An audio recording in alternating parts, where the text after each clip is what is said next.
हाँ जी, तो वजह प्लीज हियर, मैं बोल रहा था we are starting with this topic. Exam के लिए 5 मार्क का वेटेज दे दो इसको। Give this topic a weightage of 5 marks. Important है एग्जाम के पॉइंट ऑफ व्यू से ना। सबसे पहले चैप्टर का नाम है ओडीआई। बेसिकली बच्चों, ओवरसीज इन्वेस्टमेंट का मतलब क्या होता है? सबसे पहले मुझे ये बताइए। इंडिया के बाहर इन्वेस्ट करना, सीधी बात है। इंडिया के बाहर क्या करना?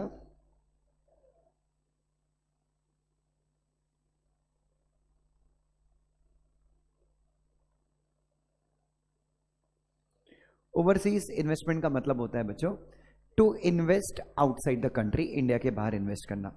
अब इंडिया के बाहर आप दो तरीके से इन्वेस्ट कर सकते हैं। सो इंडिया के बाहर आप चाहें तो दो तरीके से इन्वेस्ट कर सकते हैं। पहला है ओवरसीज डायरेक्ट इन्वेस्टमेंट और दूसरा है overseas investment which is not overseas direct investment. तो मैंने आपके सामने दो चीजें कही।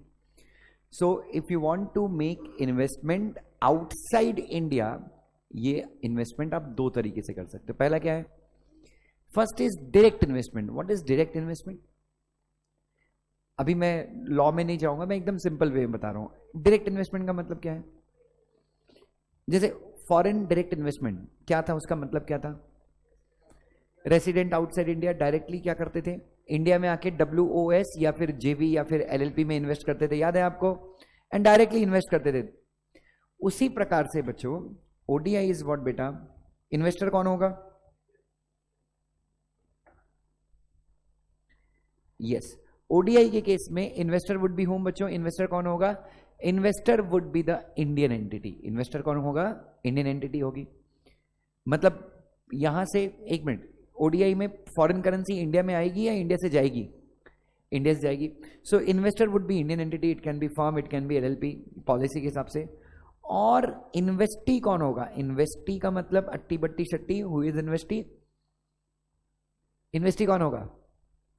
जहां पे आप इन्वेस्ट कर रहे हैं। कौन हो सकता है ये? आउटसाइड इंडिया की क्या हो सकती है? बॉडी कॉर्पोरेट हो सकती है, LLP हो सकती है, या फिर कोई दूसरी एंटिटी हो सकती है, राइट? तो बेसिकली इंडिया के बाहर की जो एंटिटी वो क्या हो सकती है? आपकी जॉइंट वेंचर हो सकती है या फिर होली ओन्ड सब्सिडरी हो सकती है। एक अगर मैं इसको और रिफाइन करूं और एग्जांपल दूं, so Infosys corporation, sorry Infosys limited is what बेटा? मुझे बताइए इन्फोसिस लिमिटेड क्या है? Can I say Infosys limited happens to be an Indian company? Infosys limited क्या है? एक इंडियन कंपनी है। ट्रू ना? इन्फोसिस लिमिटेड क्या कर रही है बच्चों? US में एक सब्सिडरी बना रही है, Infosys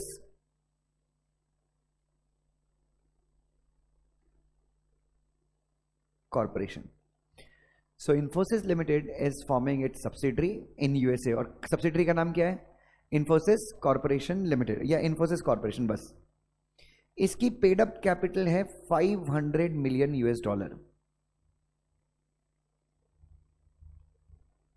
how much is the paid up capital? Infosys corporation की पेड अप कैपिटल कितनी है बच्चों? ऑब्वियसली ये US की कंपनी है, तो इसकी पेड अप कैपिटल जो है दैट इज हाउ मच बच्चों? Paid up capital is $500 million. तो इन्फोसिस लिमिटेड इंडिया में है और वो इंडिया से क्या करती है? $500 मिलियन कहां भेजती है? USA भेज रही है। और इस कंपनी के 100% शेयर किसके पास आ गए बच्चों? इन्फोसिस लिमिटेड के पास आ गए। And this company became what बेटा? ये कंपनी बन जाती है होली ओन्ड सब्सिडरी। हाँ या ना बच्चों? सो ये क्या, मैं अब आपसे पूछना चाहता हूं, ये पूरा ट्रांजैक्शन क्या है? कैन आई से इट इज एन ODI? मैं ये पढ़ा रहा था और क्लास में एक लड़के ने बोल दिया था वन डे इंटरनेशनल। मैंने उसको इतनी गालियां दी थी जिसकी कोई लिमिट नहीं है बच्चों। और जबकि मैं एकदम सीरियसली पढ़ा रहा था, बोलता वन डे इंटरनेशनल। वो लड़कियों को इंप्रेस करने के लिए। ये लड़के 90% लड़के गलत फहमी में जीते हैं कि वो ऐसा कुछ करेंगे तो लड़कियां उनसे क्या होंगी? इंप्रेस होंगी। जिनको सेट करना होता है वो चुपचाप कॉर्नर में बैठते हैं, वहां से थोड़ा बहुत अपने इधर उधर कनेक्शन बिठाते हैं, म्यूचुअल फ्रेंड के पास जाते हैं और कुछ ना कुछ अपना सेट कर लेते हैं। और जो छपरीगिरी करने वाले रहते हैं वो फर्स्ट डे से लेकर लास्ट डे तक क्या करते रहते हैं? छपरीचगिरी करते रहते हैं बच्चों, एक्सेप्शन एक आध हो सकता है। और कई बच्चे होते हैं अथर्व जैसे, जो पढ़ाई में इतने अच्छे होते हैं कि उनको बाकी जगह कहीं मोह माया होती नहीं है। इनफैक्ट हर लड़की उनसे मैसेज करती है कि भाई पढ़ाई में गाइड कर दे, लेकिन आगे भाई लगा देती है। तो ये भी एक वो है। बट तो ये मैं चाहता हूं हमेशा आपको अगर क्लास में अलग दिखना है तो आप पढ़ाई में अच्छे रहिए। जैसे अक्षर देखो फॉर एग्जाम्पल, सब उससे बात करते हैं। क्यों बात करते हैं? कोई है जो बात नहीं करता? लड़की हो लड़का हो बीच का हो, कोई, एवरीवन विल टॉक। क्यों बात करेगा? मेरे पता है पढ़ाई में क्या है, he is good in studies, he is good in studies. अब वो एग्जाम में क्या करके आता है मेरे को ये नहीं पता, बट मेरे लिए पूछो तो वेरी नॉलेजेबल पर्सन, बहुत ज्यादा ज्ञान है उसको, ठीक है। निरंजन देखो, he also has tremendous knowledge है, बहुत नॉलेज है इसको भी। नाउ हाँ, पढ़ाई है, he is a complete man ना इधर, बट कुछ चीजों में वो भी कमजोर है। ये दिल है ना। चलिए बच्चों, एनीवे सर, नई guidelines, thank you so much मेरी जान, थैंक यू सो मच। चलो सो इधर देखिए, ओवरसीज इन्वेस्टमेंट को basically foreign exchange management act अपन ने ऑलरेडी पढ़ा हुआ है, यस और नो बच्चों। ना उस एक्ट के अंदर सेंट्रल गवर्नमेंट को रूल्स बनाने की पावर थी, आपको पता है, और आरबीआई के पास क्या थी, रेगुलेशंस बनाने की पावर थी, राइट। तो बेसिकली हम क्या पढ़ने वाले हैं बच्चों, यहां पर हम पढ़ने वाले हैं foreign exchange management overseas investment regulation 2022। तो पहले के जितने भी रेगुलेशंस थे उन सारे रेगुलेशन को क्या कर दिया गया है, सुपरसीड कर दिया गया है, खत्म कर दिया गया है। और अभी जो भी इन्वेस्टमेंट होगी, कहां से बच्चों, इंडिया के बाहर जो भी इन्वेस्टमेंट होगी, चाहे वो ओवरसीज डायरेक्ट इन्वेस्टमेंट हो या फिर ओवरसीज डायरेक्ट इन्वेस्टमेंट के अलावा कोई भी इन्वेस्टमेंट हो, वो किसके थ्रू होगी बच्चों? अरे किसके थ्रू होगी? ओडीआई, ये रेगुलेशंस कौन सा, फॉरेन एक्सचेंज मैनेजमेंट ब्रैकेट में ओवरसीज इन्वेस्टमेंट। ओवरसीज इन्वेस्टमेंट के अंदर दोनों आ गया, क्या क्या, ओवरसीज डायरेक्ट इन्वेस्टमेंट भी आ गया या फिर ओवरसीज डायरेक्ट इन्वेस्टमेंट के अलावा जो इन्वेस्टमेंट है वो भी आ गए, ठीक है। चलो नाउ विल सी इंट्रोडक्शन। ये नोट्स मैं आपके साथ शेयर करूंगा, पीडीएफ है मेरे पास तो मैं शेयर करूंगा। क्या भाई वाइट वाइट एकदम, सुपांसरी वाइट, आज मेजोरिटी वाइट ही है ना, मैं ऑड मैन आउट हूं, रेड कोई भी नहीं है ना। चल ध्यान से, हाँ। चलिए ध्यान से, इधर देखिए। तो सबसे पहला point, if you see please here,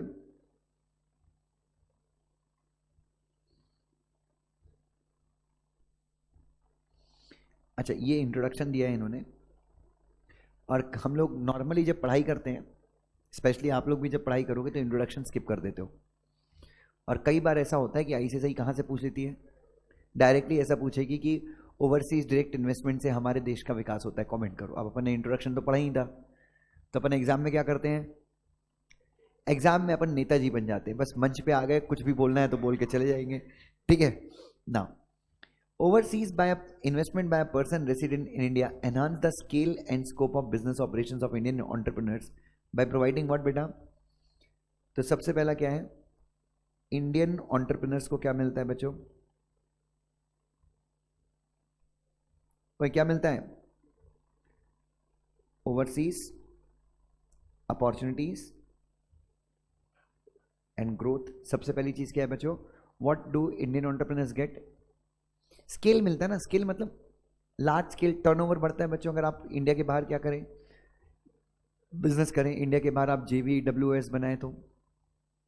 दूसरा, such ventures through easier access to technology, research and development, a wider global market and reduced cost of capital along with other benefits increase what बेटा।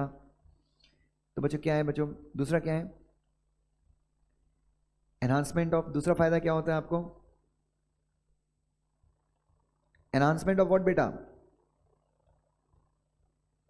दूसरा फायदा क्या होता है बच्चों, enhancement of brand value, ठीक है। एक और चीज है कि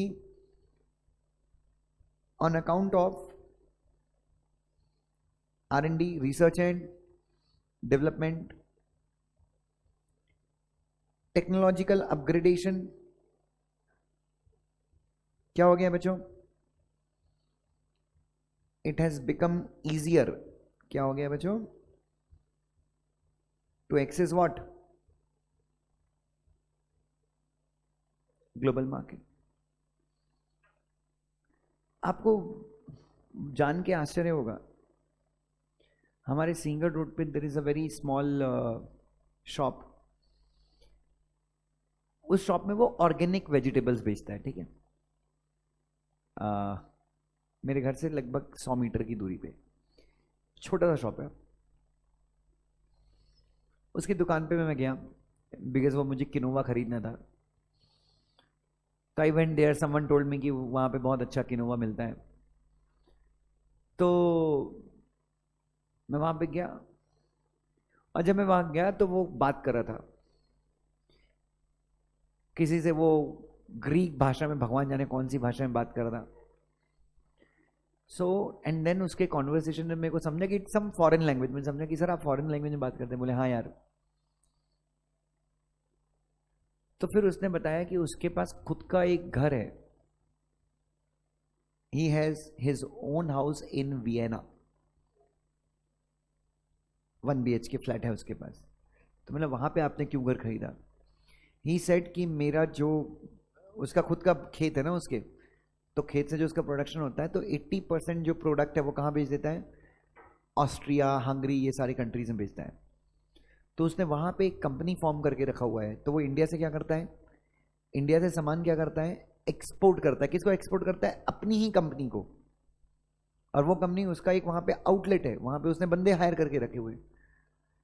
सिंगल रोड में एक छोटी सी दुकान, उसके मालिक की एक दुकान कहाँ पे बच्चों? ओए, उसके मालिक की एक दुकान कहाँ पे है? ऑस्ट्रिया में है बच्चों, या हंगरी, व्हाटएवर। चलेगा, ओके, चलेगा, ठीक है। सो मैंने उससे पूछा कि सर ये इतना आसान कैसे, लाइक ये आपने कैसे किया? So he told that he started in 2010, जहां पे किसी मर्चेंट एक्सपोर्टर से उसकी पहचान हुई मुंबई के। जब 2009-10 में ये चालू हुआ था ना, ऑर्गेनिक ऑर्गेनिक ऑर्गेनिक, तो उसने अपना, ही वो लाइक, वो किसी स्कूल में टीचर था, उसने अपना नौकरी वोकरी छोड़ के क्या किया, उसके बाप के पास 10 एकड़ जमीन थी, तो उसने वहां से क्या किया? फार्मिंग शुरू किया। बोलता है sir 3, like when he started in 2007 I believe he started, बोलता है 3 साल तक सर मैं यहाँ पे गधों टाइप बैठा रहता था, मैं दिन भर पागलपन करता, कुछ काम नहीं था मेरे पास। उसकी बीवी छोड़ के भाग गई उसको, कुछ 1-1.5 साल तक तो उसकी बीवी उसके साथ नहीं रही, क्योंकि लोगों ने उसको पागल बोल दिया था ना। He was a teacher, like he was some teacher in किसी कॉलेज वगैरह में टीचर था, तो 80-90 हज़ार रुपये उसको महीने की सैलरी मिलती थी, बट पागलपन। आज बोलता है मेरी 2 बीवियाँ हैं, एक घर पे और एक बाहर भी मैंने सेटिंग करके रखा है। बोलता पैसा है तो आप कुछ भी कर सकते हो। Are you getting my point बच्चों? मैंने ये सोचा मन में बोल दूं कि वियना कभी गया तो अपने फ्लैट में रुकने दे देना। एनीवे मैंने बोला चलो, एनीवे सो आपका फायदा है। These overseas investment are also important drivers for foreign trade and technology transfer, thus boosting domestic employment and investment and growth. अच्छा, एक काम होता है यहाँ पे, क्या होता है बच्चों? एक टेक्नोलॉजी ट्रांसफर भी होता है, और इसके चलते एम्प्लॉयमेंट इंडिया में बढ़ते हैं। टेक्नोलॉजी ट्रांसफर मतलब, जैसे for example Indian company India के बाहर गई, इंडियन कंपनी कहाँ गई? इंडिया के बाहर गई, और उन्होंने क्या बोला कि उन्होंने किसी के साथ जेवी करके कुछ तो एक मशीन बनाई। इंडियन कंपनी थी, उसके पास टेक्नोलॉजी नहीं थी, तो उसने इन्वेस्टमेंट किया इंडिया के बाहर, और उसने कुछ तो मशीन बनाई। तो ये जो अग्रीमेंट होते हैं, जॉइंट वेंचर के अग्रीमेंट, इसमें क्लॉज होता है टेक्नोलॉजी ट्रांसफर। टेक्नोलॉजी ट्रांसफर मतलब जो टेक्नोलॉजी है, मतलब फॉरेन पार्टनर क्या लेके आ रहा है? टेक्नोलॉजी लेके आ रहा है, आप इन्वेस्टमेंट कर रहे हो, तो जब जेवी खत्म होगा तो आपको क्या मिल जाती है? उनकी टेक्नोलॉजी मिल जाती है। तो वो टेक्नोलॉजी आप वहां से लेके आते हो, और कहां पे कॉपी करते हो उसको? इंडिया में। तो आप वही प्रोडक्ट आप कहां पे मैन्युफैक्चर करते हो? इंडिया में। तो लॉन्ग टर्म में ये फायदा होता है कि जो पार्टी इंडिया से बाहर जाती है वो क्या करती है? वहां से टेक्नोलॉजी लेके आती है, जिसके चलते एम्प्लॉयमेंट बूस्ट कहां पे होता है? इंडिया में। In view of evolving needs of business in India and increasingly integrated global market, there is a need of Indian corporates to be the part of global value chain and in keeping with the spirit of liberalisation and promote ease of doing business. तो कहीं ना कहीं ज़रूरी है कि Indian business क्या करे, क्योंकि मार्केट ग्लोबल हो चुका है, तो ज़रूरी है कि इंडियन बिजनेस हाउस भी क्या करें बच्चों, इंडिया के बाहर भी अपॉर्चुनिटीज़ क्या करें, एक्सप्लोर करें। The central bank and RBI have been progressively simplifying the procedures and rationalising the rules and regulation. और एक और क्या है बच्चों कि rules and regulations, bracket basically बात कर रहा हूं, कंप्लाइंसेस हैव बीन ईज्ड। किस लिए? फॉर मेकिंग, क्या करने के लिए बच्चों, ओवरसीज इन्वेस्टमेंट। ठीक है। In this direction, a significant step has been taken by operationalization of new overseas regime. तो foreign exchange management overseas investment rules 2022 have been notified by central government. तो एक मिनट, सेंट्रल गवर्नमेंट ने क्या notify किए हैं? Rules. RBI ने क्या notify किए हैं? रेगुलेशंस। ठीक है। तो बच्चों नाउ सो अब हम लोग आपके साथ दो चीज़ें, बेसिकली मैं एक ही चीज़ पढ़ूंगा। मैं आरबीआई की आपको क्या पढ़ाऊंगा? Overseas foreign exchange management bracket में ओवरसीज इन्वेस्टमेंट रेगुलेशंस 2022, और कुछ प्रोविजन हम किसके देखेंगे? सेंट्रल गवर्नमेंट के हम क्या देखेंगे? 2022 के रूल्स देखेंगे। और इन रूल्स को पहले के रूल्स के कंपैरिजन में क्या किया गया है? इन रूल्स को पहले के रूल्स के कंपैरिजन में काफी ज्यादा आसान बनाया गया है। मतलब अब आपके लिए ओवरसीज इन्वेस्टमेंट क्या किया गया है बच्चों? पहले देखिए, आप समझिए बच्चों, हम लोग डरते हैं इंडियन कंपनी को ओवरसीज इन्वेस्टमेंट करना, अलाउ करना अच्छी बात है, बट हम थोड़ा सा डरते हैं। क्यों डरते हैं? इंडिया से क्या जाता है? फॉरेन एक्सचेंज चला जाता है ना। But of late Modi government has realised क्या, कि फॉरेन इन्वेस्टमेंट भले ही इंडिया से जा रहा है, फॉरेन इन्वेस्टमेंट भले ही इंडिया से जा रहा है, बट आ क्या रहा है इंडिया में? नहीं, टेक्नोलॉजी आएगी वो तो बाद में आएगी, बट इंडियन कंपनी वहां जाके ऐसा तो नहीं है टाइम पास करने वाली। वहां पे वो प्रॉफिट कमाएगी, प्रॉफिट कमाएगी तो जितने परसेंट शेयर उतना परसेंट डिविडेंड हर साल क्या आएगा? इंडिया आएगा। आप देखिए ना, जैगुआर, लैंड रोवर, इन सब के ओवरसीज सेल्स कितने जबरदस्त हो रहे हैं बच्चों। जैगुआर और लैंड रोवर ये ओवरसीज सेल कितने जबरदस्त करें, तो कहीं ना कहीं टाटा मोटर्स को फायदा हो रहा है ना। तो जैगुआर चाइना, जेएलआर चाइना और जेएलआर यूएस, ये दो ने अभी प्रॉफिट कमाया बोलते हैं। तो इनका, हाँ, इनको कॉन्ट्रैक्ट भी मिला है कुछ तो। और यूके की तो ऑफिशियल कार है ये, यूके के मतलब जो भी उनके राजघराना है उनकी ऑफिशियल कार है। और अभी मैं देख रहा हूं, मैं इंडिया में भी देख रहा हूं कि इंडियन चाहे वो सेलिब्रिटीज हो या कोई भी हो, इनके बीच में जेएलआर इज वेरी लाइक बहुत फेमस हो गई है बच्चों। टेस्ला का सेटअप, हाँ वो टेस्ला, वो उसने एलन मस्क ने मोदी को फॉलो करना चालू किया ना ट्विटर पे। हाँ वो आना चाहिए बच्चों, वो एकदम जबरदस्त आदमी है एलन मस्क, मतलब खतरनाक आदमी है बच्चों। मतलब आप रईस बनो तो किसके से रईस बनो? एलन मस्क जैसे बच्चों। कोई लग्जरी नहीं बच्चों, वो आज भी कैसी जिंदगी जीता है तुम्हारे जैसी। जैसे हॉस्टल में लाइफ होती है ना बच्चों, एक बड़े कमरे में जमीन में एक गद्दा पड़ा रहता है और तुम उठते हो तो अपना पैंट उतार के सीधे नहाने चले जाते हो, तो ही जस्ट स्टेज लाइक दिस। ठीक है, तो उसका वो बेडरूम का फोटो किसी ने शेयर किया था बच्चों, तो जबरदस्त आदमी है बच्चों। ठीक है, सो जबकि उतना पैसा उसके पास है, $188 बिलियन। अपन सोच भी नहीं सकते कितना होगा $188 billion, but he still lives his life like us. ही सोता ही नहीं है, कई लोग तो बोलते हैं 1 ही घंटे सोता है, and he keeps working, keeps working, keeps working. So anyway, so again, तो हम लोग क्या थे बच्चों, ओडीआई को लेके थोड़े से हम क्या थे, डरते थे। एंड ऑफ लेट हम लोगों ने रियलाइज किया कि यार इंडिया से अगर इंडिया के बाहर क्या जाएगा, इन्वेस्टमेंट जाएगा, तो इंडिया का भी तो फायदा है। कितनी इंडियन कंपनीज है जिनकी ओवरसीज क्या है? अडानी, हाइफा पोर्ट मिल गया उसको, अभी वो भले ही वहां पे क्या करेगा, 50-60 हजार करोड़ रुपए उसको क्या करना है, वहां पे खर्च करना है। उसका टेंशन अडानी को क्यों, उसका टेंशन एसबीआई को। सो वो इतना खर्चा करेगा, but over the period of time वहां पे पोर्ट बन जाएगा बच्चों, क्या होगा, जनरेट करेगा रेवेन्यू। कहां लेके आएगा? होली ओन सब्सिडरी बनाया वहां पे, क्या होगा, इंडिया में डिविडेंड आएगा हर साल बच्चों। क्या नहीं, से लॉन्ग टर्म में तो फायदा ही है। अच्छा एक और चीज, ब्लैक मनी को जो लोग व्हाइट मनी करते हैं, वो लोग भी क्या करते हैं, ओडीआई को यूज करते हैं। कैसे? मेरी बेटी निर्विका, मैं एक पॉलिटिशियन हूं इंडिया में, मेरी बेटी निर्विका इंडिया के बाहर रहती है और मेरे पास कैश में अनाप शनाप पड़ा है, तो मैं क्या करता हूं, मैं इंडिया में एक कंपनी बनाता हूं उसमें मैं अपना पूरा कैश डाल देता हूँ ब्लैक मनी वाइट मनी के थ्रू। अब मैं क्या करता हूँ, मेरी बेटी को वहाँ पे $5 मिलियन चाहिए, उसको कुछ तो घर खरीदना है वहाँ पे। तो मैंने निर्विका से बोला, निर्विका बेटा तू वहाँ पे एक कंपनी इनकॉर्पोरेट कर दे। तो उसने भी वहाँ पे क्या कर दी, एक कंपनी इनकॉर्पोरेट कर दी। क्या किया, मेरी कंपनी ने, उस कंपनी के शेयर $5 मिलियन के थे, मेरी कंपनी ने क्या किया, उस कंपनी के $5 मिलियन के शेयर खरीद लिए। मेरा ब्लैक मनी कहाँ पहुँच गया, जो वाइट तो मैंने इंडिया में ही कर लिया था, वो कहाँ पहुँच गया, यूएसबी पहुँच गया। और गवर्नमेंट खुश, किस लिए कि इंडिया से बाहर $5 मिलियन क्या हुआ है, इन्वेस्ट हुआ है। निर्विका ने $5 मिलियन, निर्विका उस कंपनी की डायरेक्टर थी, जो फॉरेन में कंपनी में थी, निर्विका उस कंपनी की क्या थी, डायरेक्टर थी। उसने वो पैसे वहां पे विड्रॉ कर लिए। उसने क्या कर लिया बच्चों, $3 मिलियन का बच्चों घर खरीद लिया, $2 मिलियन का एक प्राइवेट जेट खरीद लिया, और वो और उसके बॉयफ्रेंड दोनों वहां पे रहते हैं बच्चों। यही होगा फ्यूचर में। Are you getting my point बच्चों? सो मेरा $5 million black money white money, और मोदी जी मुझे बुला के अवार्ड भी दे रहे हैं कि यार तुम्हारी कंपनी ने ओवरसीज डायरेक्ट इन्वेस्टमेंट किया है। आइडियली मैंने क्या कर दिया बच्चों, मैंने हवाला कर दिया लीगल वे में।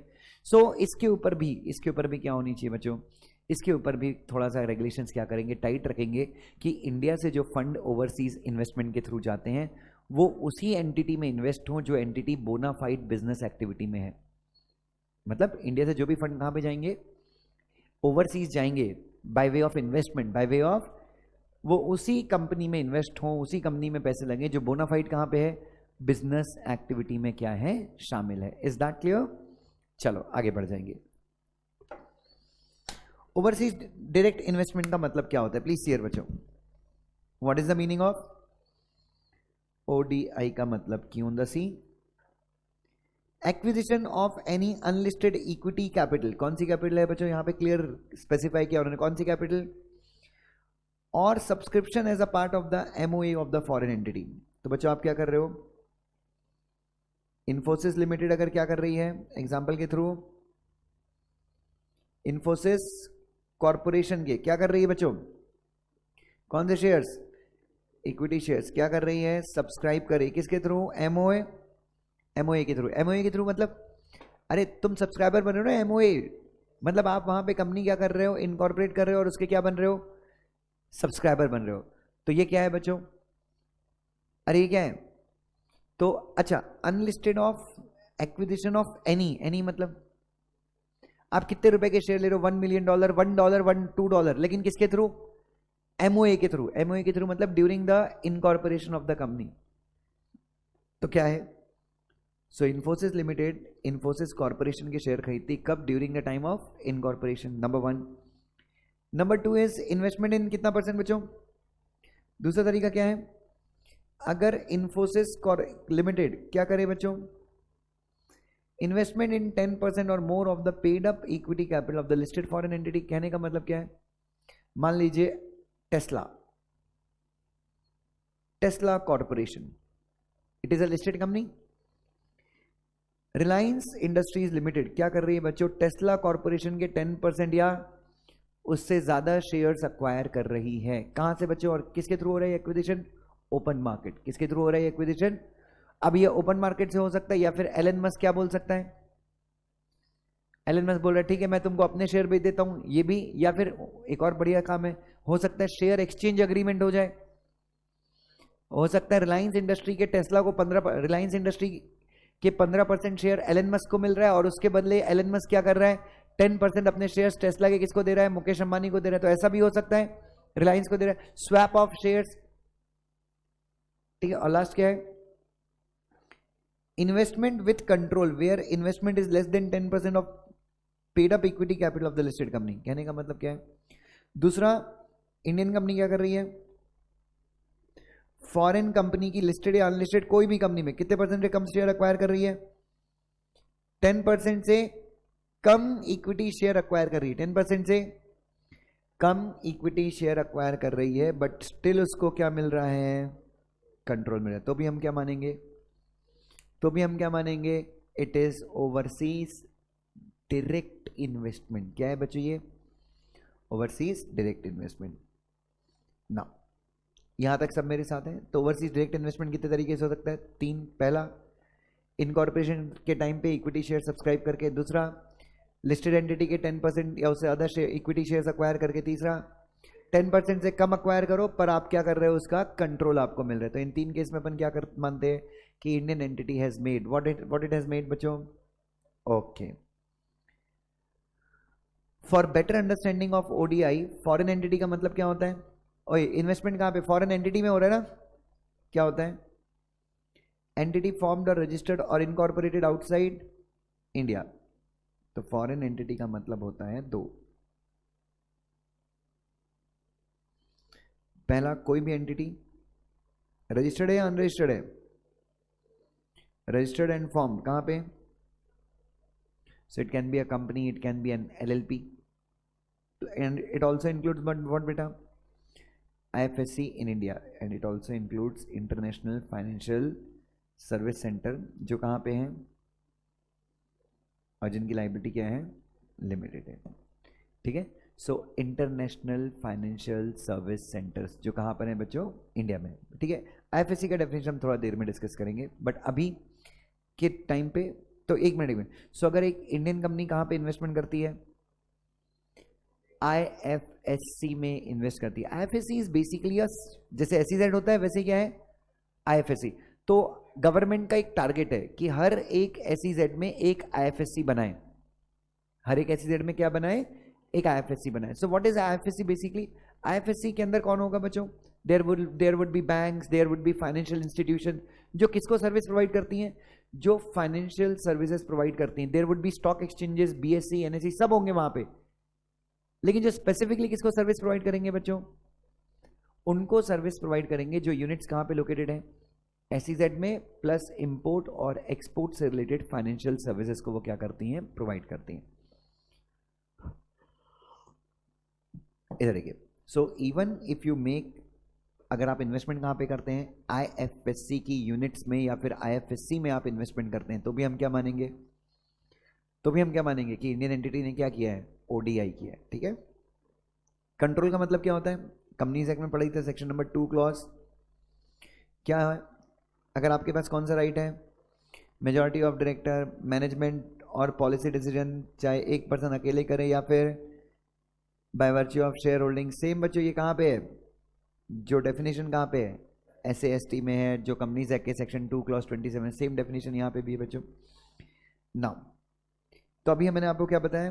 What is the meaning of ODI। अब यहाँ पे अगला जो डेफिनेशन है वो किसका है बच्चों?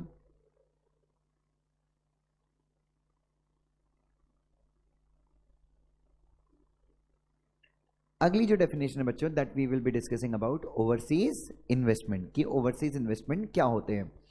सो ओवरसीज इन्वेस्टमेंट का मतलब क्या है बच्चों? 2 होते हैं बच्चों। पहला, फर्स्ट इज व्हाट बेटा? अबे पहला क्या है? फाइनेंशियल कमिटमेंट या फिर अच्छा plus overseas portfolio investment by resident in India. So अगर एक इंडियन बंदा क्या कर रहा है बच्चों? एक इंडियन बंदा क्या कर रहा है? ओवरसीज मतलब इंडिया के बाहर की एंटिटीज में क्या कर रहा है? फाइनेंशियल कमिटमेंट कर रहा है या फिर क्या कर रहा है? पोर्टफोलियो इन्वेस्टमेंट कर रहा है। तो अपन क्या मानते हैं? It is not ODI but it is OI। Now financial commitment का मतलब क्या है? अगर आपको SBC में कुछ पढ़ा था ग्रुप 1 में, अगर आपको याद है तो, it's basically debt. It basically relates to debt. अगर आप किसी को लोन दे रहे हो, गारंटी दे रहे हो, तो ये बेसिकली उसके अंदर होता है। ठीक है, नाउ तो ओवरसीज इन्वेस्टमेंट की डेफिनेशन बस छोटी है, इसके अंदर 2 चीजें आती। पहला, financial commitment plus overseas portfolio investment. Financial commitment by person resident in India का मतलब होता है the aggregate amount of investment by way of what बेटा? ODI। एक मिनट, फाइनेंशियल कमिटमेंट का मतलब क्या होता है? टोटल ऑफ व्हाट बेटा? एग्रीगेट का मतलब टोटल ऑफ व्हाट? जितना आपने इन्वेस्ट किया किसके जरिए? ODI के जरिए, plus debt other than overseas portfolio investment and इसमें आप ओवरसीज पोर्टफोलियो इन्वेस्टमेंट को काउंट मत कीजिए. And non fund based facility और facilities extended it to all foreign entities. तो अगर आप क्या करो बच्चों, ओवरसीज डायरेक्ट इन्वेस्टमेंट को आप क्या करो, ऐड कर दो. किसके साथ ऐड कर दो? ओवरसीज डायरेक्ट इन्वेस्टमेंट प्लस आप क्या कर दीजिए, डेट्स के थ्रू जो आपने फंडिंग की है, प्लस इसमें क्या ऐड करना है, अदर देन. एक मिनट, अदर देन का मतलब इनको इंक्लूड नहीं करेंगे. किसको इंक्लूड नहीं करेंगे? OPI and non fund based facility और facilities extended by it to all foreign entities. तो इसमें डेट आएगा भाई बच्चों, क्या आएगा इसमें, बट क्या नहीं आएगा, ओपीआई नहीं आएगा, ओवरसीज पोर्टफोलियो इन्वेस्टमेंट नहीं आएगा, प्लस और क्या नहीं आएगा, non fund based facility. What is non fund based facility? And the facilities जो आप सारी एंटिटीज को देते हो. What is non fund based facility?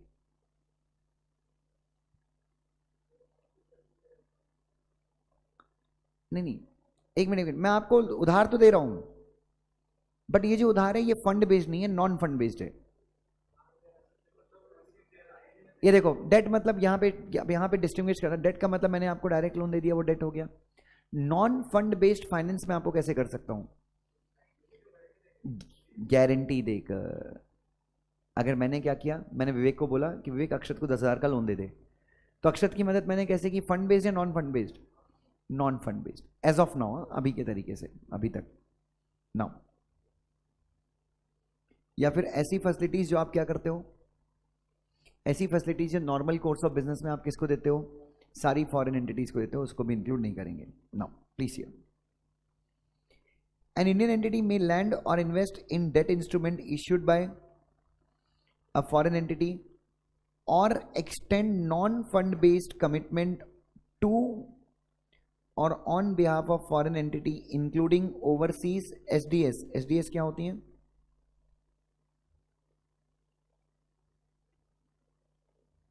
Step down subsidiary का मतलब आपकी सब्सिडरी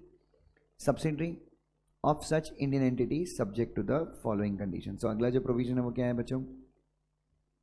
एक इंडियन एंटिटी क्या करना चाहती है? एग्जाम्पल के लिए मैं ले लेता हूं, कौन सी कंपनी बच्चों? इन्फोसिस लिमिटेड. क्या कर सकती है बच्चों? इंडिया के बाहर कैसे इन्वेस्ट करना है? नंबर 1, आप डायरेक्टली क्या कर सकते हो? लैंड कर सकते हो, मतलब आप डायरेक्टली पैसे उधार दे सकते हो. या फिर आप क्या कर सकते हो? आप डायरेक्टली इन्वेस्ट कर सकते हो. कहां पे इन्वेस्ट कर सकते हो? कहां पे इन्वेस्ट कर सकते हो? Debt instrument. डेट इंस्ट्रूमेंट का मतलब क्या है? Non convertible debentures etcetera. जो कौन इश्यू कर रहे हैं बच्चों? अरे कौन इश्यू कर रहा है? कौन सी एंटिटी इश्यू कर रही है बच्चों? जो एक फॉरेन एंटिटी इश्यू कर रही है. तो ये पहला काम कर दिया. या फिर आप क्या कर सकते हो, और what you can do, extend. Extend करना मतलब देना. क्या दे सकते हो आप? नॉन फंड बेस्ड कमिटमेंट भी आप दे सकते हो. You can also give what बेटा, आप नॉन फंड बेस्ड कमिटमेंट भी प्रोवाइड कर सकते हो. नॉन फंड बेस्ड मतलब जैसा कि हमने अभी डिस्कस किया, मैं आपको डायरेक्ट लोन नहीं दे रहा हूं, ठीक है. किसको दे सकते हो नॉन फंड बेस्ड कमिटमेंट? देखो ध्यान से, 2 हैं यहां पे, to or on behalf of. To or on behalf of मतलब ज्योति को मैंने बोला, ज्योति तेरे को 10 करोड़ तक का लोन तेरे को जिससे चाहिए तू उससे ले ले, और टेंशन मत ले, मैं तेरे को इंडेमनीफाई करूंगा. नहीं नहीं नहीं. और मैंने कहा क्या कर रहा है, एसी बंद करेगा? कितने में कर दिया? पहले कितने में था? Thank you. इधर ना, मैं मर रहा हूं यहां गर्मी से. इधर. सो प्लीज हियर बच्चों. So non fund based commitment आप क्या कर सकते हैं? आप टू मतलब डायरेक्टली सामने वाले को दे सकते हैं, या फिर क्या कर सकते हैं, और ऑन बिहाफ ऑफ. टू मतलब ज्योति को मैंने डायरेक्टली बोल दिया, ज्योति आफ्टर 5 years मैं तेरे को 10 करोड़ रुपए फंडिंग दूंगा, लेकिन आज दे रहा हूं या 5 years के बाद.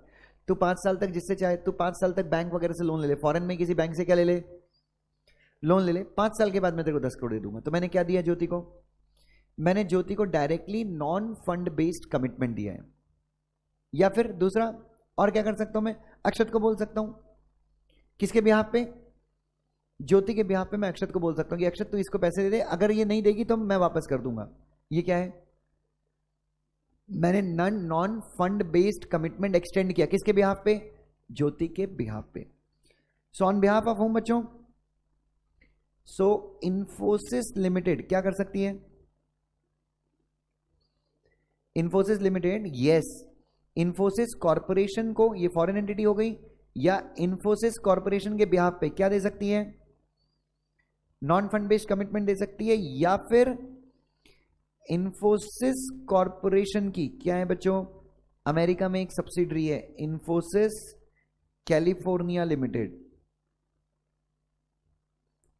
तो मैं क्या कर सकता हूं, ओए इंडियन एंटिटी क्या कर सकती है,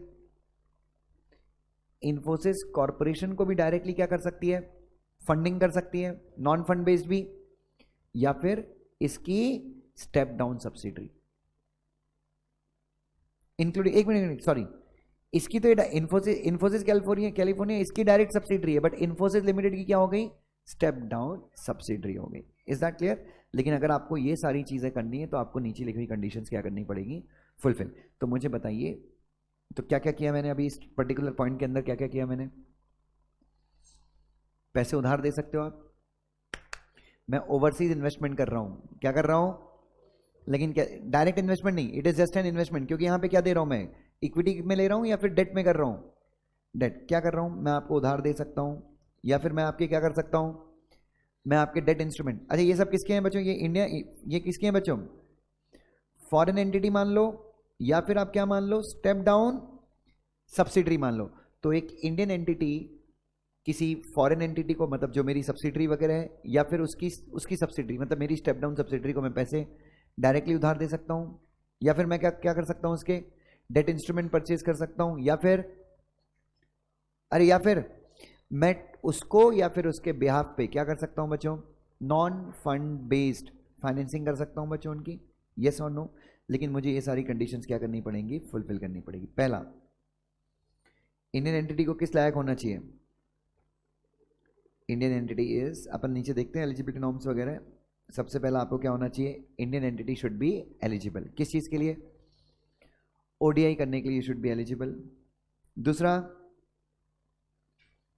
और दूसरा, the Indian entity has made ODI in with what बेटा, ओए Indian entity has made what बेटा, ओडीआई। मतलब क्या हो गया बच्चों, ये वाले पॉइंट का मतलब क्या हो गया, नहीं नहीं एग्जैक्टली मतलब आप किसी बाहर वाले से लेन देन नहीं करोगे, आप किसी बाहर वाले से लेन देन नहीं करोगे, आप उसी से लेन देन करोगे जहां पे आपने ऑलरेडी क्या कर दिया है, ओडीआई कर दिया है। Are you getting my point? मतलब ये सब जो आप बड़ा दिल करके उनको डेट वेट दे रहे हो, ये किसको देना है आपको, जहां पे आपने ऑलरेडी क्या कर दिया है, ओडीआई कर दिया। मतलब ओवरसीज इन्वेस्टमेंट आप कहां पे करोगे, मतलब ओवरसीज इन्वेस्टमेंट तो ये दोनों का टोटल होता है ना, ओडीआई प्लस डेट। तो मतलब आपने ओडीआई कर दिया, मतलब आपने इक्विटी में इन्वेस्टमेंट कर दिया है, तो आप ये जो भी डेट फंडिंग करनी है, नॉन फंड बेस्ड व्हाटएवर जो भी करना है, वो कहां पे करोगे, जहां पे आपने ऑलरेडी क्या कर दिया है, ओडीआई कर दिया। Very nice. तीसरा देखो, तीसरा क्या है बच्चों, the Indian entity has acquired control in the foreign entity on or before the date of making such financial commitment. वाह वाह वाह वाह वाह। और तीसरा आपने उसमें क्या कर दिया है, तीसरा आप उसका क्या अक्वायर कर चुके हो, कब, डेट इन्वेस्टमेंट करने के टाइम पे, या फाइनेंशियल कमिटमेंट देने के टाइम पे, या फिर फाइनेंशियल कमिटमेंट देने के पहले आप क्या कर चुके हो, आप उसका कंट्रोल अक्वायर। मतलब कहानी खत्म। कोई मतलब ऐसी रैंडमली किसी को भी आप उधार नहीं दोगे। तो आपको क्या करना चाहिए, ओडीआई उसमें होना चाहिए, plus you should be eligible to make ODI, और तीसरा you should have acquired, you are, और या फिर you are about to acquire the control by making this debt investment. ठीक है, नाउ इंडियन एंटिटी, अच्छा ये फॉरेन इन्वेस्टमेंट करना किसको अलाउड है? फॉरेन ओडीआई करना अलाउड किसको है? इंडियन एंटिटी को अलाउड है ना। तो इंडियन एंटिटी का मतलब क्या है? नहीं देखो इधर, company defined under companies act 2013, body corporate बोलते स्टैट्यूटरी कॉर्पोरेशंस, तीसरा LLP partnership firm registered under partnership act, मतलब society, trust, AOP, BOI, then आपका सोल प्रोप्राइटरी कंसर्न वगैरह एलिजिबल नहीं है। ठीक है, ये ध्यान में रखना। सो एलिजिबल कौन है इंडिया के बाहर इन्वेस्टमेंट करने के लिए? यस। नाउ अच्छा एक चीज और देखो, फाइनेंशियल कमिटमेंट का मतलब क्या था?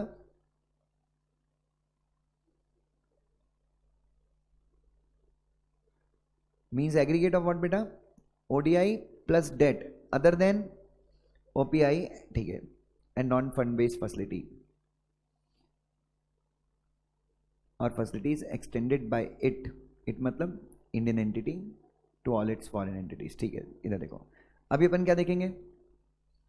ओए, ओवरसीज इन्वेस्टमेंट के अंदर क्या आता है? सब कुछ आता है ना बच्चों, ODI plus financial commitment plus overseas. तो नाउ अब हम देखेंगे what is the meaning of overseas portfolio investment. Please here, it means investment other than ODI, correct है क्या? ओडीआई के अलावा इन फॉरेन सिक्योरिटीज, मतलब ओडीआई के अलावा। प्लीज सी हियर बच्चों, ओडीआई के अलावा मतलब, अरे बच्चों ओडीआई के अलावा मतलब, अरे ओडीआई के अलावा मतलब इक्विटी शेयर्स के अलावा,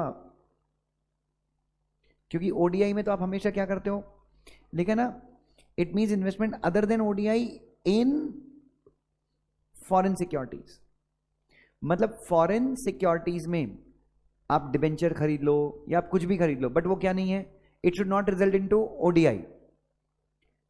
it means investment other than ODI in foreign security but not in any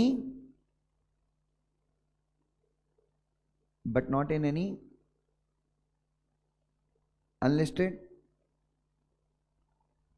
debt instrument or any security issued by person resident in India who is not in an IFC. So equity shares के अलावा, equity shares के अलावा आप जो भी क्या करते हैं, यस, इक्विटी शेयर्स के अलावा आप जो भी कहाँ पैसे डाल रहे हैं, जो भी आप फॉरेन सिक्योरिटीज में पैसे डाल रहे हैं। लेकिन अब इन फॉरेन सिक्योरिटीज में आपको क्या काउंट नहीं करना है, आप अनलिस्टेड डेट इंस्ट्रूमेंट काउंट नहीं करेंगे, प्लस और क्या काउंट नहीं करेंगे, और एनी सिक्योरिटी इश्यूड बाय, और any security issued by person resident outside India who is not, नहीं, और any security issued by person resident, sorry, person resident in India who is not IFSC. कहने का मतलब क्या है? सो अगर आप किसी कंपनी के, किसी फॉरेन एंटिटी के अगर आप कन्वर्टेबल, नॉन कन्वर्टेबल डिबेंचर खरीदते हो तो इट्स अ डेट इन्वेस्टमेंट, और डेट इन्वेस्टमेंट किसके अंदर आ जाएगा? कमिटमेंट के अंदर आ जाएगा। किसके अंदर आ जाएगा? तो what is the meaning of overseas portfolio investment?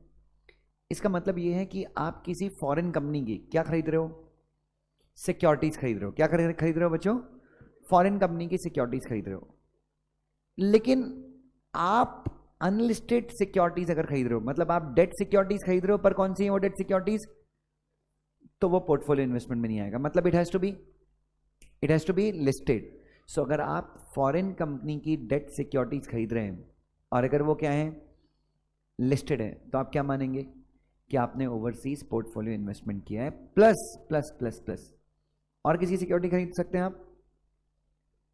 But not okay, और by a person who is not IFSC, मतलब अगर आप आईएफएससी के द्वारा क्या कर रहे हैं बच्चों, इश्यू किए गए क्या खरीद रहे हैं, डेट इंस्ट्रूमेंट खरीद रहे हैं। अगर आप क्या कर रहे हैं बच्चों, किसके द्वारा, आईएफएससी के द्वारा इश्यू किए गए अगर आप डेट इंस्ट्रूमेंट खरीदते हैं तो क्या हम मान सकते हैं कि आप पोर्टफोलियो इन्वेस्टमेंट कर रहे हैं।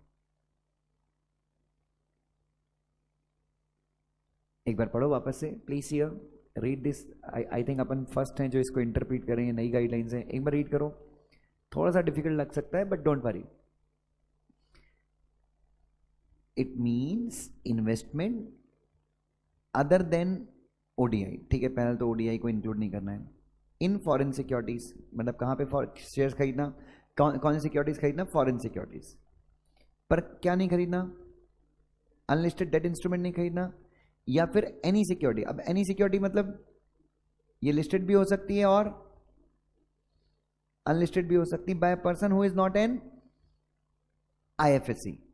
मतलब अगर आईएफएससी वाले क्या खरीद रहे हैं, डेट इंस्ट्रूमेंट इश्यू करते हैं, क्या इश्यू करते हैं, चाहे वो क्या हो, लिस्टेड हो या फिर अनलिस्टेड, क्योंकि वहां पे एनी सिक्योरिटी लिखा है ना। आप इक्विटी नहीं लेंगे क्योंकि वो पहले ही बोल रहे हैं कि ओडीआई नहीं है, मतलब ओडीआई इज इक्विटी बेस्ड। तो बच्चों आईएफएससी के द्वारा इश्यू की गई कोई भी यूनिट्स, कोई भी चाहे लिस्टेड या फिर अनलिस्टेड डेट इंस्ट्रूमेंट आप खरीदो, क्या माना जाएगा कि आपने क्या किया है, अरे क्या किया है आपने, ओपीआई। सो अगर मैं इसको समअप कर दूं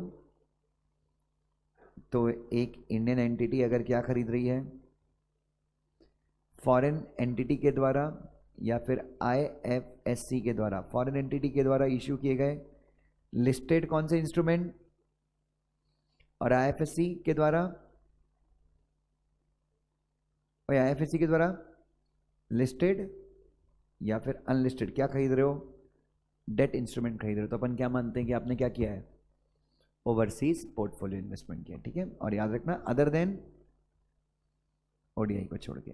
now provided that OPI by a person resident in India in the equity capital of listed entity even after its delisting shall continue be treated as what beta, until any further investment is made in the entity। कहने का मतलब क्या है बच्चों, OPI by a person resident in India in equity capital of listed entity even after its delisting shall continue be treated as what beta, OPI। अबे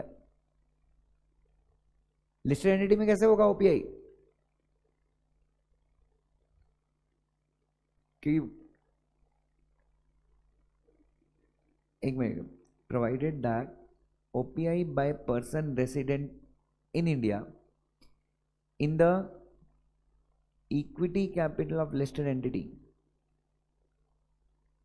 इसको आप OPI क्यों मानोगे, लेकिन ओपीआई तो क्या था बच्चों,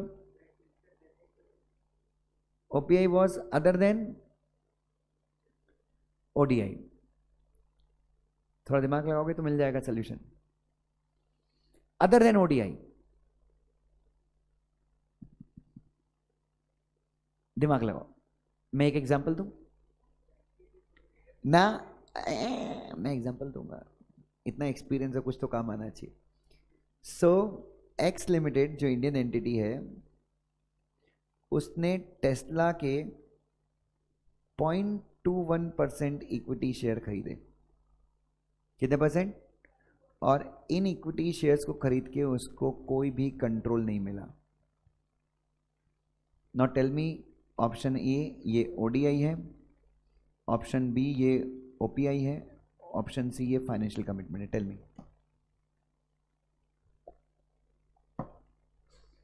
बताइए ये ओडीआई है या नहीं है।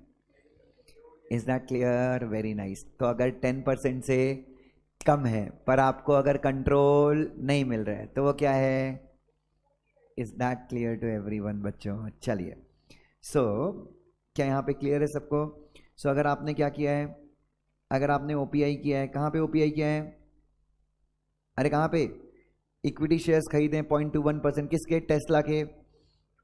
और अगर टेस्ला ने क्या कर दिया, टेस्ला स्टॉक एक्सचेंज से क्या हो गई, डीलिस्ट हो गई, तो भी अपन डीलिस्टिंग के बाद भी उसको अपन क्या मानेंगे, ओपीआई ही मानेंगे। कब तक बच्चों, जब तक वो आगे के इन्वेस्टमेंट नहीं करती।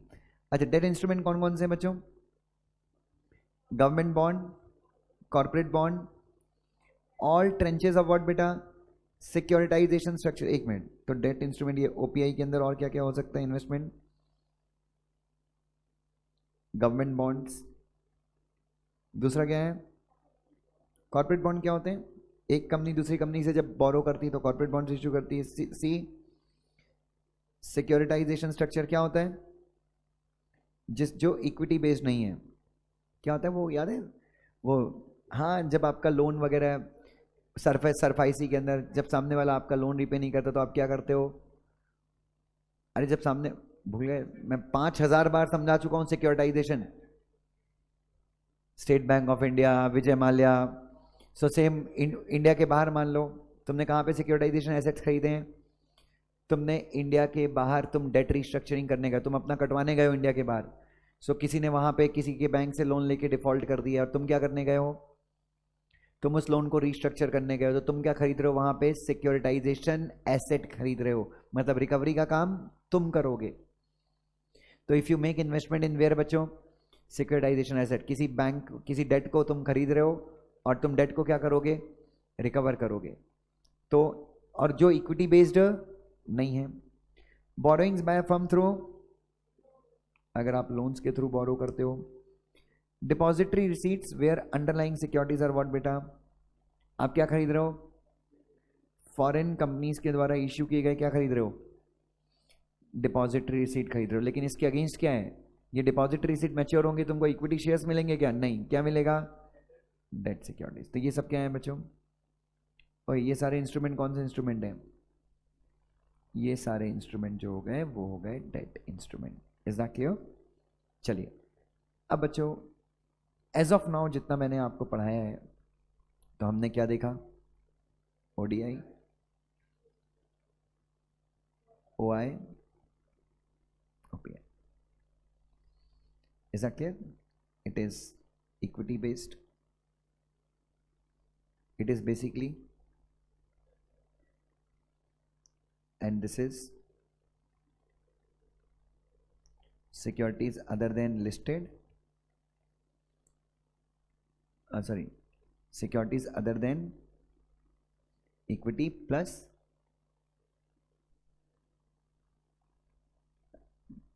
not ODI.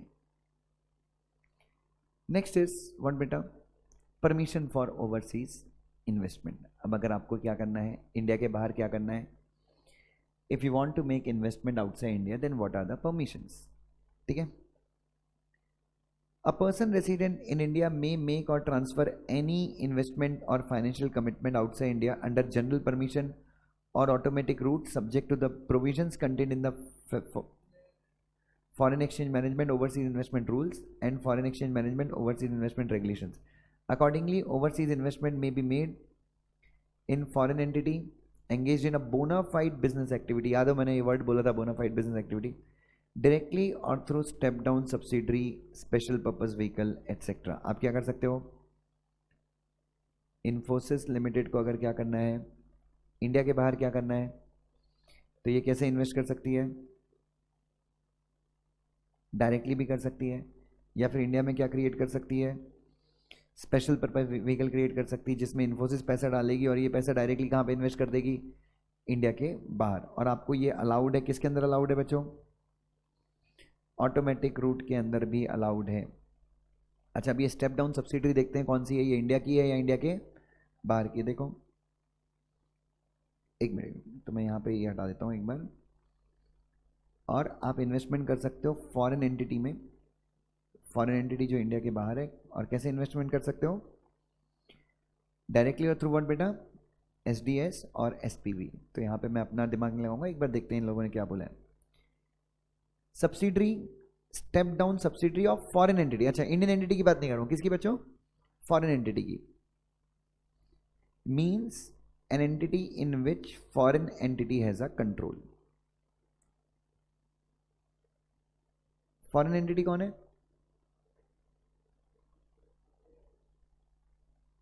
इन्फोसिस कॉर्पोरेशन आपकी फॉरेन सब्सिडी एंटिटी थी जहां पे आप इन्वेस्ट कर रहे हैं, और Infosys California corporation was your step down ना, मतलब वो उसकी सब्सिडरी थी। तो subsidiary, step down subsidiary of foreign entity का मतलब होता है entity in which foreign entity has what बेटा? कंट्रोल। मतलब इन्फोसिस कैलिफोर्निया कंट्रोल किसके पास है? इन्फोसिस कॉर्पोरेशन के पास है। And the structure of such subsidiary or step down subsidiary shall comply with structural requirement of foreign entity. कहने का मतलब क्या है? और ये फॉरेन जो आपकी स्टेप डाउन सब्सिडरी है, इसका जो क्या है बच्चों, इसका जो क्या है स्ट्रक्चर है, शैल comply with structural requirement of foreign entity. कहने का मतलब है इसका बोर्ड ऑफ डायरेक्टर, इसका कैपिटल स्ट्रक्चर कैसा होगा? जैसा कौन चाहेगा? फॉरेन एंटिटी चाहेगी।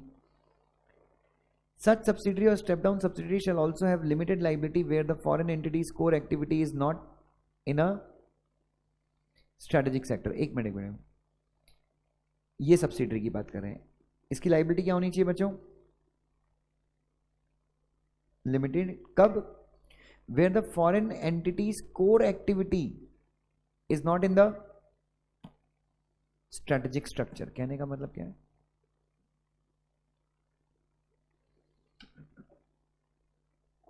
हाँ जी, इसका मतलब क्या होता है?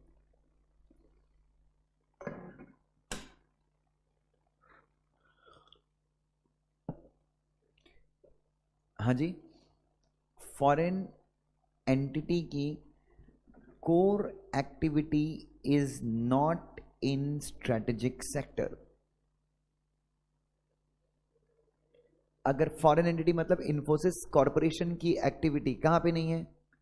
स्ट्रेटेजिक सेक्टर में अगर नहीं है, तो इसकी जो भी कौन सी सेक्टर, जो इसकी स्टेप डाउन सब्सिडरी, इसकी लिमिटेड लाइबिलिटी क्या होनी चाहिए? लिमिटेड। मतलब it should be A company, मतलब अनलिमिटेड लाइबिलिटी होनी नहीं चाहिए। कब? अगर फॉरेन एंटिटी की एक्टिविटी क्या नहीं है? स्ट्रेटेजिक सेक्टर में नहीं है। कौन से सेक्टर में नहीं है बच्चों? What is strategic sector? कहीं पे डिफाइन किया? स्ट्रेटेजिक सेक्टर नहीं किया। एक minute, the investee entities, investee entities मतलब जहां पे इन्वेस्टमेंट हो रहा है, of the foreign entity where such foreign entity does not have control. The investee entities of foreign entity where such foreign entity does not have control shall not be treated as SDS and therefore need not be reported henceforth. कहने का मतलब क्या है? Infosys corporation अगर और कहीं पे पैसा डालती है, किसी और कंपनी में पैसा डालती है जिसका कंट्रोल इन्फोसिस कॉर्पोरेशन के पास, उस इन्वेस्टमेंट के बारे में रिपोर्ट करने की ज़रूरत नहीं है। क्यों? क्योंकि वो स्टेप डाउन सब्सिडरी नहीं है। तो इन्फोसिस कॉर्पोरेशन ने इन्फोसिस कैलिफोर्निया में पैसा लगाया था, और इन्फोसिस कैलिफोर्निया कंट्रोल किसके पास था? तो बच्चों इसके बारे में रिपोर्टिंग करनी थी, बट किसके बारे में रिपोर्टिंग नहीं? इन्फोसिस कॉर्पोरेशन ने टेस्ला के 5 शेयर खरीदे हैं। कितने शेयर खरीदे हैं? 5 शेयर। तो क्या टेस्ला इन्फोसिस कॉर्पोरेशन की सब्सिडरी है? नहीं है। तो आपको इसके बारे में, इस इन्वेस्टमेंट के बारे में रिपोर्ट करने की जरूरत नहीं है। अच्छा, ये स्ट्रेटेजिक सेक्टर क्या है? बच्चों कहना इसे I don't think so we are the right person to decide what is strategic sector and not. कौन डिसाइड करेगा? इंडियन एंटिटी डिसाइड करेगी कि उसकी फॉरेन एंटिटी स्ट्रेटेजिक सेक्टर में ऑपरेट कर रही है या फिर नहीं कर रही है, एंड वो डिसाइड करेगी कि वो जो भी आपकी ओवरसीज सब्सिडरी है वो स्ट्रेटेजिक सेक्टर में ऑपरेट कर रही है या नहीं कर रही है। अपन डिसाइड नहीं करेंगे। कौन डिसाइड करेगा? वो खुद डिसाइड करेंगे कि उनके बिजनेस की स्ट्रेटेजी क्या है। अगला डिस्कशन क्या है बच्चों? Yes, next discussion is procedure for what बेटा? For making overseas direct investment, ODI. एक minute, procedure for making overseas investment है या ओडीआई है? Direct investment. मतलब we are talking about mostly किसके बारे में हम बात कर रहे हैं? इक्विटी। किसके बारे में बात कर रहे हैं? As a subscriber to the MOA 10% या फिर 10% से कम पर पूरा कंट्रोल। याद है आपको? ओके। सबसे पहला, the person intending to make any financial commitment, heading क्या है? अब नीचे क्या आ गया? फाइनेंशियल कमिटमेंट का मतलब क्या होता है?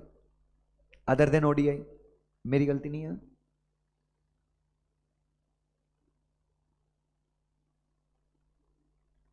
ये हो गया।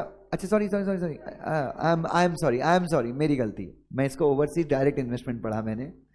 सो the procedure to make what बेटा, ओवर। तो इसके अंदर सब कुछ आ जाता है, क्या क्या, ओडीआई भी आ जाता है, एफसी भी आ जाता है, और पोर्टफोलियो इन्वेस्टमेंट भी आ जाता है। Now the person intending to make financial commitment shall fill up, कौन सा फॉर्म, एक मिनट, इन्फोसिस लिमिटेड, कौन बच्चों, इन्फोसिस लिमिटेड क्या कर रही है बच्चों, इन्फोसिस लिमिटेड क्या कर रही है, अरे क्या कर रही है, what is financial commitment, debt, ठीक है, यस। तो क्या करना है बच्चों, आपको कौन सा फॉर्म फाइल करना है, फॉर्म नंबर FC फाइल करना है आपको। ड्यूली सपोर्टेड बाय व्हाट बेटा, duly supported by the requisite document and approach home बच्चों। ओके, आप डायरेक्टली किसके पास चले जाइए, फॉर्म नंबर FC भर के किसके पास चले जाइए, ऑथराइज डीलर बैंक के पास चले जाइए, सारे डॉक्यूमेंट्स ले जाइए। और किस लिए, और उससे किसकी परमिशन मांगेंगे आप बच्चों, आप किसकी परमिशन मांगेंगे, आप परमिशन मांगेंगे किस चीज की, रेमिटेंस की, कि पैसा कहां भेजना है, इंडिया के बाहर हमको क्या करना है, पैसे भेजने हैं। सेकंड देखेंगे, in respect of any case under the approval route, एक मिनट, आपका केस अगर कौन से रूट के अंदर आता है, एक होता है ऑटोमेटिक रूट, प्लीज हियर, एक कौन सा रूट होता है, तो ऑटोमेटिक रूट के अंदर किसी की जरूरत नहीं है, किसी का भी अप्रूवल लेने की जरूरत नहीं, तो डायरेक्टली आप ऑथराइज डीलर बैंक के पास गए, आपने फॉर्म FC भर दिया, और आप उससे परमिशन ले लेंगे किस चीज का, कि मैं इतना पैसा भेज रहा हूं, किसको, अपनी सब्सिडरी को या फाइनेंशियल कमिटमेंट में कर रहा हूं।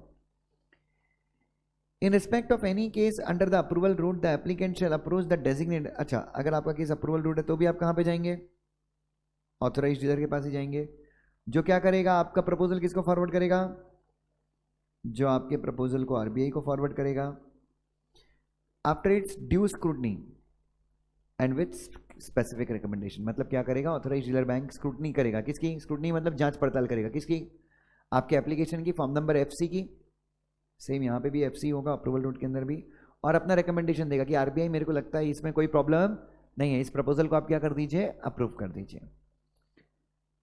The application for overseas investment under approval route would continue to be submitted to home बच्चों, RBI इन विच फॉर्म बच्चों, through email as either to, in addition to what बेटा, online, मतलब आप भले ही इसको क्या कर दीजिए, ये ऑथराइज डीलर बैंक क्या कर देगा, RBI के साथ ऑनलाइन फाइलिंग भी कर दे, प्लस उसको क्या करना पड़ेगा, ईमेल के थ्रू या फिर फिजिकली भी फाइल करना पड़ेगा, ठीक है, मतलब आपको पूरा जो भी फॉर्म है ऑनलाइन आप भले ही फाइल कर दीजिए, बट आपको फिजिकली या फिर ईमेल के थ्रू आपको क्या करना पड़ेगा, फॉर्म देना पड़ेगा। नेक्स्ट, डेजिग्नेटेड कौन सा बैंक बच्चों, authorise dealer bank. Before forwarding the proposal shall submit relevant sections of Form FC in the online OID application and transaction number generated by the application shall be mentioned in their reference। क्या करना है बच्चों, पहले आपको क्या करना है, जो फॉर्म जमा करोगे वो पहले कैसे जमा करोगे, और आप फॉर्म के सारे सेक्शंस को भरिए, सेक्शन मतलब फॉर्म जो जो फिल ब्लैंक्स है ना फॉर्म में, वो सारे भरिए, ऑनलाइन फाइल कर दीजिए, क्या जनरेट हो जाएगा, और इस एप्लीकेशन नंबर को किसके साथ अटैच कीजिए, जो फिजिकल या फिर आप जो ईमेल भेजने वाले हैं RBI को, उसमें आप क्या कीजिए, इस एप्लीकेशन नंबर को क्या कर दीजिए, मेंशन कर दीजिए, ठीक है। और जो प्रपोजल आप सबमिट करेंगे किसको, कौन से रूट के अंदर, कौन कौन से डॉक्यूमेंट लगाने हैं, number 1 background and brief details of the transaction. Background मतलब क्यों इन्वेस्टमेंट कर रहे हो, और डिटेल्स मतलब कितना इन्वेस्टमेंट कर रहे हो, कैसे इन्वेस्टमेंट कर रहे हो। दूसरा, रीजंस फॉर सीकिंग अप्रूवल, साले तुम्हारे चक्कर में अप्रूवल ले रहा हूं, तुमने अप्रूवल रूट के अंदर डाला है मेरे इन्वेस्टमेंट को। उसके बाद ऑब्जर्वेशन ऑफ एडी बैंक, मतलब एडी बैंक को क्या लगता है इन सब मारों में, और एडी बैंक का क्या एनालिसिस है, प्राइमा फेसी वायबिलिटी, वायबिलिटी मतलब ऑफ फॉरेन एंटिटी, मतलब फॉरेन एंटिटी चल पाएगी, वायबल है या नहीं है। दूसरा, इंडिया को क्या फायदा हो गया, कुछ नहीं, फायदा क्या होगा, जब वो बिजनेस प्रॉफिट में आएगा तो पैसे कहां आएंगे, डेट के केस में इंडिया को क्या मिलेगा, interest. Financial position and business track record of Indian entity and foreign entity, मतलब इन्फोसिस लिमिटेड और इन्फोसिस कॉर्पोरेशन, इनका बिजनेस ट्रैक रिकॉर्ड कैसा है। तो इन्फोसिस कॉर्पोरेशन में तो बिजनेस शुरू करना है, बट इन्फोसिस का ट्रैक रिकॉर्ड बहुत अच्छा है, उसको फॉरेन से बहुत अच्छी इनकम आ रही है। तो अगर फॉरेन में कंपनी बना के ये, अगर इन्फोसिस इंडिया फॉरेन में क्या बना ले, कंपनी बना ले, तो टैक्सेशन बेनिफिट ज्यादा होगा और इंडिया में पैसे ज्यादा आएंगे। और कोई और ऑब्जर्वेशन, तो ये सारे मैटर्स में क्या ऑब्जर्वेशन है ना। उसके बाद क्या है बच्चों, उसके बाद क्या डालना है बच्चों आपको, recommendation of AD bank with confirmation that applicant's board resolution or resolution from equivalent body as applicable for the proposal is in place। भाई मतलब इन्फोसिस लिमिटेड ने क्या किया है बच्चों, इन्फोसिस लिमिटेड ने क्या पास कर दिया है, बोर्ड रेजोल्यूशन पास कर दिया है, या फिर बोर्ड के जैसी अगर LLP है, कौन है, तो वहाँ पे पार्टनर्स का जो भी पार्टनर्स की बॉडी है उसने क्या कर दिया, रेजोल्यूशन पास कर दिया। इस चीज़ के बारे में कंफर्मेशन कौन देगा, ऑथोराइज डीलर बैंक कंफर्मेशन देगा, किसको देगा, RBI को। Next, diagrammatic representation of organisational structure indicating all subsidiaries of Indian entity horizontally and, इधर देखो ऐसा बना के दोगे एक चार्ट, इन्फोसिस लिमिटेड इंडिया, इसकी 2 सब्सिडरी हैं, इन्फोसिस बैंगलोर लिमिटेड, इन्फोसिस पुणे लिमिटेड। इन्फोसिस बैंगलोर की एक सब्सिडरी है इन्फोसिस, जो हम नई बना रहे हैं, कॉरपोरेशन USA। तो ये क्या है बच्चों, तो इन्वेस्टमेंट अपन किसके थ्रू कर रहे हैं, डायरेक्टली कर रहे हैं सब्सिडरी के थ्रू। तो ये पूरा आपको स्ट्रक्चर बताना है कि आप जो फॉरेन एंटिटी है जहाँ पे आप इन्वेस्टमेंट कर रहे हो वो कौन से स्ट्रक्चर में क्या हो रही है, उसका जगह कहाँ पे है आपके ऑर्गेनाइजेशनल चार्ट में। उसके बाद valuation certificate for foreign entity, ये वैल्यूएशन सर्टिफिकेट की जरूरत कब पड़ेगी, बेसिकली जब क्या हो रहा है, तुम कौन सा इन्वेस्टमेंट कर रहे हो, अगर आप इक्विटी इन्वेस्टमेंट कर रहे हो तो अपन क्या देखेंगे, वैल्यूएशन सर्टिफिकेट। तो मतलब जिस कंपनी के शेयर्स तुम किसके शेयर खरीद रहे हो, इन्फोसिस कॉर्पोरेशन के शेयर खरीद रहे हो ना, अरे हाँ है ना, तो उसके शेयर्स की वैल्यूएशन, उसके शेयर्स की वैल्यूएशन इफ एप्लीकेबल। उसके बाद और भी डॉक्यूमेंट अगर आपको चाहिए तो आप लगा दीजिए, और प्रपोजल किसको दोगे, RBI को। तो अगर आप किसके अंदर जाते हो, ऑटोमेटिक रूट के अंदर जाते हो, तो there is no problem, just ADB को अपना प्रपोजल दो, ADB आपका प्रपोजल अप्रूव करेगा और आपको क्या दे देगा, फॉरेन करेंसी दे देगा, आप इंडिया के बाहर रेमिट कर सकते हो। ये सारे टंटे कहाँ पे आएंगे, अप्रूवल रूट में। Is that clear, sure. Next देखो, नेक्स्ट क्या है बच्चों, अब बच्चों कुछ ऐसे ठरकी सेक्टर्स हैं जिनको किसका अप्रूवल लेना पड़ता है। नेक्स्ट जो मेरा आपके साथ डिस्कशन है दैट इज ऑन